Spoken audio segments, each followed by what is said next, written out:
चण्डं प्रतिचण्डं करधृतदण्डं कृतरिपुखण्डं सौख्यकरं लोकं सुखयन्तं विलसितवन्तं प्रकटितदन्तं नृत्यकरं डमरुध्वरिशङ्खं तरलवतंसं मधुरहसन्तं लोकभरं भज भज भूतेशं प्रकटमहेशं भैरववेशं कष्टहरं चरचितसिन्दूरं रणभुविदूरं दुष्टविदूरं श्रीनिकरं किनकिनिगणरावं त्रिभुवनपावं खर्परसावं पुण्यभरं करुणामयवेशं सकलसुरेशं मुक्तसुकेशं पापहरं भज भज भूतेशं प्रकटमहेशं भैरववेशं कष्टहरं कलिमलसंहारं मदनविहारं फणिपतिहारं शीघ्रकरं कलुषं शमयन्तं परिहृतसन्तं मतधृतगन्तं शुद्धतरं गतिनिन्दितकेशं नर्तनदेशं स्वच्छकशं सन्मुण्डकरं भज भज भूतेशं प्रकटमहेशं भैरववेशं कष्टहरं कठिनस्तनकुम्भं सुकृतसुलभं कालीडिम्बं खड्गधरं कृतभूतपिशाचं स्फुटमृदुवाचं स्निग्धसुकाचं भक्तभरं तनुभाजितशेषं विलमसुदेशं कष्टसुरेशं प्रीतिनरं भज भज भूतेशं प्रकटमहेशं श्रीभैरववेशं कष्टहरं ललिताननचन्द्रं सुमनवितन्द्रं बोधितमन्द्रं श्रेष्ठवरं सुखिताखिललोकं परिगतशोकं शुद्धविलोकं पुष्टिकरं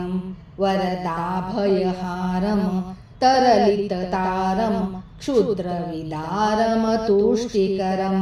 भज भज भूतेशं प्रकटमहेशं भैरववेशं कष्टहरं सकलायुधभारं विजनविहारं शुश्रूविशारं भ्रष्टमलं शरणागतपालं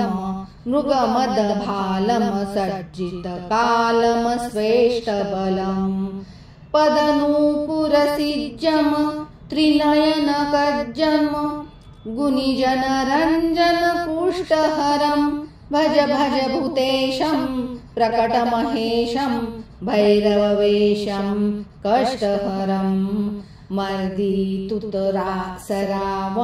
प्रकटितभावं विश्वसुभावं ज्ञानपदं रक्तांशुकजोषं परिकृततोषं नाशितदोषं सन्मतिदं कुटिलं भ्रुकुटीकं ज्वरधननीकं विसरन्धीकं प्रेमभरं भज भज भूतेशं प्रकटमहेशं भैरववेशं कष्टहरं परिनिर्जितकामं विलसितवामं योगिजनाभं योगेशं बहुमद्यपनाथं गीतसुगाथं कष्टसुनाथं वीरेशं कलयन्तमशेषं भृतजनदेशं नृत्यसुरेशं वीरेशं भज भज भूतेशं प्रकटमहेशं भैरववेशं कष्टहरं भज भज भूतेशं प्रकटमहेशं भैरववेशं कष्टहरं भज भज भूतेशं प्रकटमहेशं